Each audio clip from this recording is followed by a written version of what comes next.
Today, we're going to learn how to flag someone. Wait, that's not what they mean. I have to teach you these tips. They're incredibly useful for when your opponent is really low on time. Apply these few tips successfully, and nobody will survive time trouble against you. Let's go. Number one, make things complicated. If things are complicated, it's very hard for your opponent to make quick moves because most of their moves are going to be mistakes. That's the situation we want to create. So here, after queen b4, black is looking to trade queens, trade as many pieces off the board because that allows them to play faster. We don't want that. We want things to be very complicated so that they have to calculate and use time. So that's why queen e3 here is one of the best moves, as opposed to, for example, trading down, because trading pieces means that your opponent can play faster, since most of their moves are going to be completely fine now. We want to create a situation where most of their moves are mistakes. So after queen e3, if your opponent plays, let's say, bishop d6, again, if they're low on time, you want to kind of adjust your play to make it as complicated as possible. We don't want to play some, simple move like king b1, getting more king safety, or some sort of h3. You want to take action now and force them to waste time and calculate. So knight takes f7 here is a great move, practically speaking, because your opponent has to waste time to figure out if they can take this or not, because queen e6 is the devastating follow-up. So, quick conclusion of number one, we said keep it complicated, meaning you should avoid unnecessary trading to keep as many pieces on the board as possible, and also, given the chance, force long tactical battles where there is no clear way out. Number two, break expectations. What does this mean? Well, whenever your opponent plays a move, they're expecting you to reply a certain way.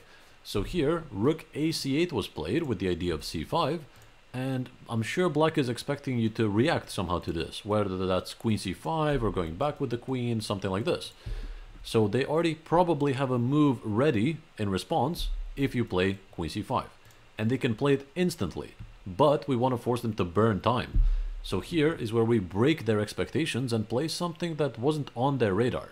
Of course, this is all based on assumptions, but the more you do this, the more experienced you will get.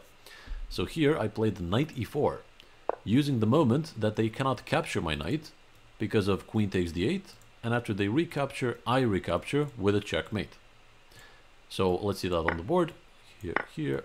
That will be a checkmate, which is the reason why black cannot capture my e4 knight. So I'm using a very small tactic to break their expectations and sort of shock them, forcing them to burn more time.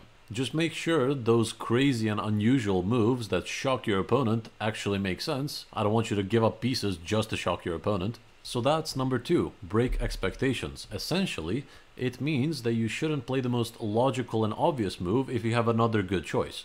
Always try to use the fact that they're low on time to sort of shock them.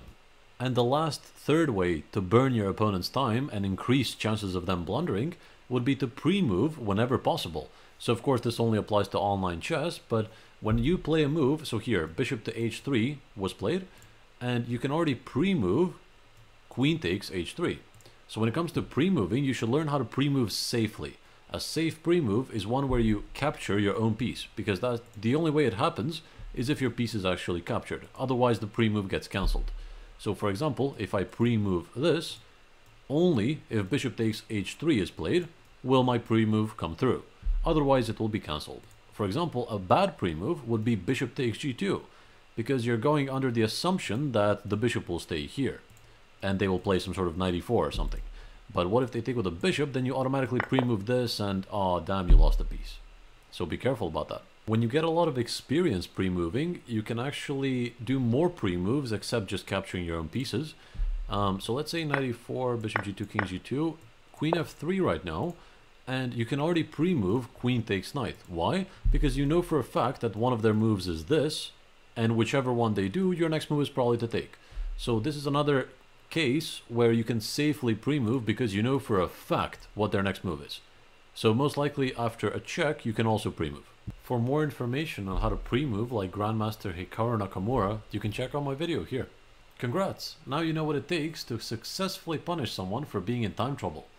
Now drop a comment down below letting me know what you think of the video, because one random comment will be getting this "Yes, I'm an FM" Flagmaster pillow. So like on the video if you enjoyed it, subscribe to help me out, and I'll talk to you very soon. Take it easy.